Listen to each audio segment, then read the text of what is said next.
Parole de Torah soit pour la guérison rapide de Eliyahu ben Ruth Mesodi,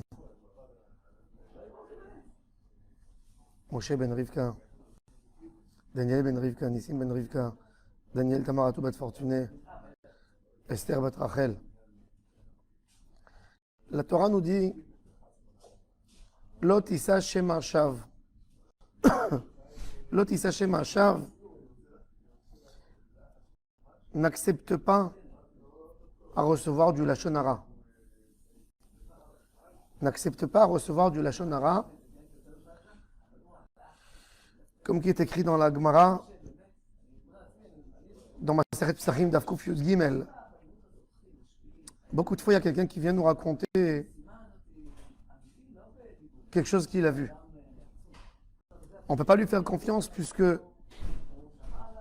il n'était pas avec encore une personne avec lui pour pouvoir témoigner et faire un témoignage qu'on l'accepte au Bedin. Donc nous, comme cette parole ne peut jamais être acceptée au Bedin, nous n'avons pas le droit non plus d'y croire à cette parole. La Gemara, elle raconte qu'il y avait une fois un monsieur, il s'appelait Zigoud. Il est venu et il a dit à Rav qu'un certain monsieur qui s'appelait Touvia a fauté. Rav a demandé de punir Zigoud. Il a dit Touvia Chata et Zigoud Loké, c'est pas moi qui ai fait la faute. Moi, je vous raconte que j'ai vu quelqu'un qui a fait la faute. Il dit pourquoi tu viens me le dire puisque vous n'êtes pas deux témoins. Tu sais très bien que je ne peux rien lui faire sans témoignage. Donc tu viens parler du Lashon Hara. Pour le Lashon Hara, je te punis. Et il faut faire très attention. Il faut faire très attention de ne pas recevoir un Lashon Hara comme ça. Combien de fois on entend des Lashon Hara, des gens qui ont vu. J'ai vu, il y a quelqu'un qui vient et te raconte, j'ai vu tel monsieur qui a fait telle et telle chose. Et toi, tu le crois. Et des fois après, il s'avère qu'il n'a même pas vu. Et il y a quelqu'un d'autre qui lui a raconté. L'autre, il s'achève un chav. Et même dans la halakha, il y a une autre halakha qui est écrit, Rashi nous dit Inazara la dayan shelo yishma divrei ba'adin ad sheyavo ba'adin chavero. Il y a quelqu'un qui vient qui nous raconte une histoire, un litige, une histoire qu'il a eue avec quelqu'un, et il nous raconte son opinion à lui. Et après, il nous demande d'intervenir. Si on a entendu les paroles de quelqu'un sur quelqu'un d'autre avant d'entendre l'autre en même temps, on n'a plus le droit d'intervenir parce que déjà, on a reçu l'histoire telle qu'on l'a entendue de tel monsieur. Et on ne peut pas se lâcher de ce qu'on a entendu de la première fois. Donc on n'a pas le droit d'entendre un argument de quelqu'un sans entendre ce que l'autre a à dire par rapport à ce qu'il a dit la première personne. Un dayan qui entend un côté sans entendre l'autre ce qu'il a à dire sur lui, il est pas soul ladoun, il n'a pas le droit de juger. Il n'a pas le droit de juger que quand ils viennent devant lui. Il peut entendre quelqu'un, il entend le premier. Quand il finit de l'entendre, là il dit au deuxième, qu'est-ce que vous avez à répondre à ce qu'il a dit? Mais les deux sont là. Il n'est pas obligé de répondre à la minute même, mais ils doivent être là devant lui. Parce que beaucoup de fois, quelqu'un, il se permet de raconter, d'exagérer et d'améliorer, de rendre plus beau son argument quand il ne tient pas devant l'autre. Quand il est devant l'autre, il dit l'autre. Comment tu peux dire une chose pareille? Comment tu peux mentir? Ça n'a jamais existé, donc il fait attention sur les mots qu'il prononce de sa bouche. Et le Dayan n'a pas le droit d'entendre. À tel point que la Torah, elle te dit que quand un Dayan, il entend une des personnes sans qu'il y ait l'autre à côté, c'est comme s'il avait entendu un mensonge. Parce que chacun, il a son point de vue de voir les choses. Et d'une certaine manière, où il ne fait pas cas exactement à l'autre, et il mentionne des choses qui peuvent lui faire du mal, qui peuvent lui faire beaucoup, beaucoup de mal. L'autre, il s'achève un chav. Al tachet yadecha im rasha liot et hamas. Si tu es dans la rue et tu as vu un témoignage qui concerne quelqu'un, et tu l'as vu avec quelqu'un d'autre qui n'est pas sous les doutes, qui ne peut pas témoigner parce qu'il est rachat, Et il veut venir témoigner avec toi. Et toi, tu dis, moi j'ai vu. L'autre aussi a vu avec moi. Ne t'associe pas, même pour un témoignage, avec un homme qui n'est pas juste pour témoigner. Parce que lui, il vient peut-être, pas pour dire la vérité, il vient pour faire du mal à quelqu'un. Et ne te rajoute pas avec lui.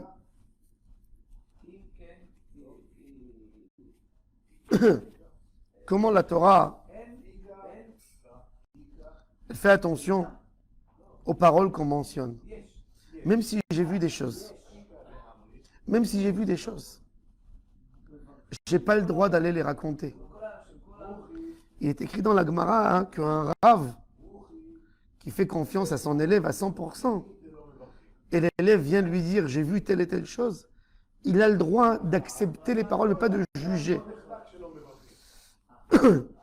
Malheureusement, je vois beaucoup de gens qui se trompent dans le Lachon Hara entre accepter et mettre un doute en nous-mêmes et de recevoir les choses et de les valider. Il faut savoir que quelque chose qui n'a pas été vu par deux témoins et qu'il n'y a pas eu un témoignage au Bédine, c'est un Lachon Hara Gamour. Qu'est-ce qu'on a le droit d'entendre? Et ça, c'est une halakha très importante parce que les gens, ils confondent les choses. Beaucoup de fois, il y a beaucoup de gens qui disent j'ai pas l'intention de parler du Lachon Hara, mais je veux que les gens font attention. Je veux que les gens se méfient de telles personnes qui peuvent leur faire un dégât important. C'est vrai, ils peuvent faire peut-être un dégât. Alors déjà, quand la personne il veut dire à quelqu'un quelque chose, il est obligé de dire que ce qu'il a vu et pas ce qu'il a entendu. Et il peut dire, sache-le, que ce que j'ai vu n'est pas valable au Bédine parce que j'étais seul. Mais moi, je ne te le dis pas comme une certitude, ne l'accepte pas comme une certitude parce que je suis seul, mais je te dis ça pour que tu fasses attention et que tu te méfies que cette personne ne te fera pas du mal. Et la personne a le droit d'accepter cette parole que pour se méfier, mais il n'a pas le droit d'aller avec cette parole comme une certitude et de raconter à quelqu'un d'autre et de recontinuer à transmettre l'histoire et dire, tu sais, ce monsieur il est comme ça et comme ça. Parce que l'autre il est venu me dire, s'il a fait ça, il a fait du Lachon Hara Gamour. Il est obligé de dire, on m'a dit, c'est pas sûr, on m'a dit qu'il faudrait se méfier de ce point de vue de cette personne, mais pas le dire comme une certitude. S'il a dit, donc il a dit du Lachon Hara, et si l'autre a accepté, il a accepté du Lachon Hara Gamour. Il est Baal Lachon Hara, il a fait tous les Issourim de Lachon Hara. Toutes les interdictions du Lachon Hara sont là. Interdit de dire. Il est obligé de dire, j'ai accepté, j'ai reçu quelque chose.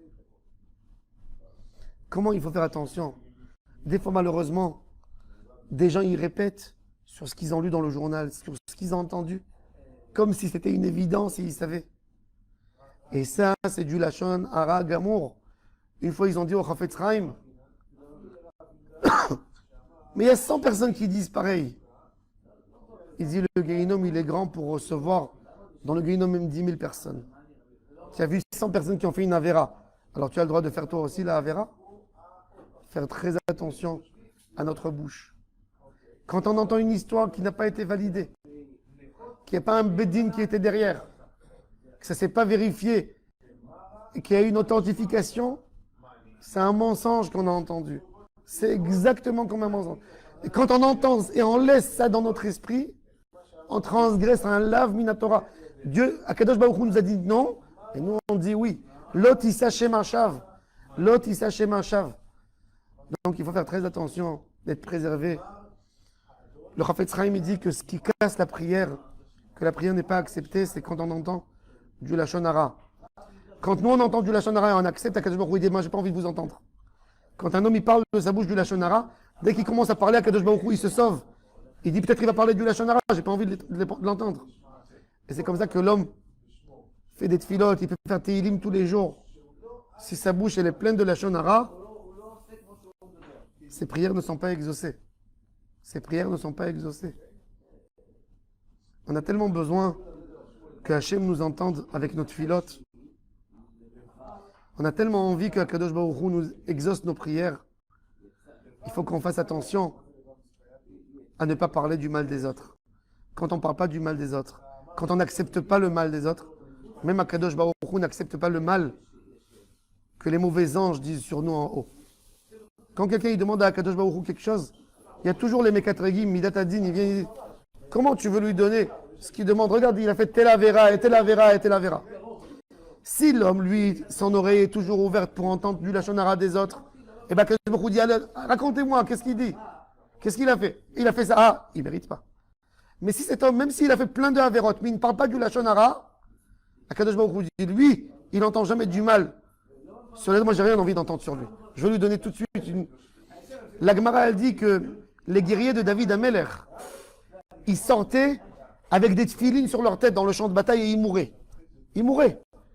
Et David Ameler, il disait, ils font la guerre et on amène les cadavres avec les tefilines sur la tête et des talit. Ils allaient en guerre avec talit et tefilines. Et ils tombaient dans la guerre. Et ils priaient à Kadosh Baruch Hu, qu'est-ce qui se passe? Ils sont morts avec les tefilines. Et Kadosh Baruch Hu, il dit, ne regarde pas leur tefilines, regarde leur cœur. Leur cœur est noir à ces gens. Pourquoi? Parce qu'ils parlent du Lachon Hara. Et la génération de Achav, c'était des païens. Ils faisaient d'Avodah Zara. Ils sortaient, ils gagnaient. Dans toutes les guerres, il n'y avait même pas un soldat blessé. Pourquoi? Parce qu'ils ne parlaient jamais du Lachon Hara. Nous, on sait, il y a eu Obadiah. Il vit dans le quartier de Achav. Achav a demandé de tuer tous les prophètes et ceux qui parlent au nom d'Hachem. Il était avec 150 prophètes chez lui à la maison. Il les nourrissait, il les alimentait. Il prenait beaucoup d'eau du puits. Il allait acheter à l'épicerie tout le pain qu'il y avait. Et personne dans le quartier qui est parti rapporter à Achav qu'il y avait 150 personnes qui vivaient nourries, logées chez Obadiah, que lui-même travaillait chez Achav et personne ne parlait. C'était contre leur gré. Ils n'aimaient pas du tout les gens croyants, mais ils ne sont pas partis rapporter. Ça, c'était la grandeur de la génération de Achav et c'est pour ça qu'ils gagnaient toutes les guerres. Personne qui était blessé parce qu'ils ne parlaient pas du Lachon Hara. Baruch Hashem, on a eu le mérite d'être proche d'Akadosh Baruch Hu, de faire Torah, de faire mitzvot, de faire Shabbat. Ça ne serait pas plus beau si on garderait notre bouche? Si on garde notre bouche, ça fait un plus-value par rapport à toutes les mitzvot. Ta prière, chaque mot, ça devient un diamant quand tu gardes ta bouche. Si ta bouche, tu n'as jamais dit des choses méchantes sur quelqu'un, alors les mots que tu dis de ta prière, ça devient des diamants. Si tu ne veux pas entendre du mal sur les gens, eh bien, Akadosh Baruch Hu veut entendre que du bien de toi aussi. Il dit à tous les anges, celui qui a du bien à dire sur ce monsieur, il vient me dire. Celui qui a du mal à dire, qu'il ne vient pas. Et la prière est acceptée et exaucée. Hachem Yebezrenu, qu'on garde notre bouche et nos oreilles. Notre bouche et nos oreilles. Le Chafetz Chaim, il a instauré une prière tous les jours de faire une tefila. Qu'on ne tombe pas dans le Lachon Hara. Que quand on sort, quand on va dans un mariage, qu'on soit assis sur une table et qu'on n'entende jamais des choses qui parlent d'un tel et de l'autre. Ça ne nous concerne pas. On n'a pas envie d'entendre. On veut voir le monde beau, pur, propre. On n'a pas envie d'entendre toutes les mauvaises choses qui se passent dans le monde. Qu'est-ce que ça nous donne? Ça nous donne quoi? On va guérir, nous, le monde? On ne va pas guérir. Et après, on tombe dans du mal. On parle après, en fin de compte, sur des tzadikim, des choses qu'on n'a jamais entendues, des choses qu'on n'était pas sûr, qu'on n'était pas témoin, et on les accepte comme une certitude, comme si c'est quelque chose qui est sûr, certes. Hachem Yebezrenu, de se garder, d'être préservé du Lachon Hara et du mensonge, et de tous leurs dérivés, de tous leurs accompagnateurs. Hachem Yebezrenu, leurs compagnons. Hachem Yebezrenu, Advak Vot Shemo. Amen, amen.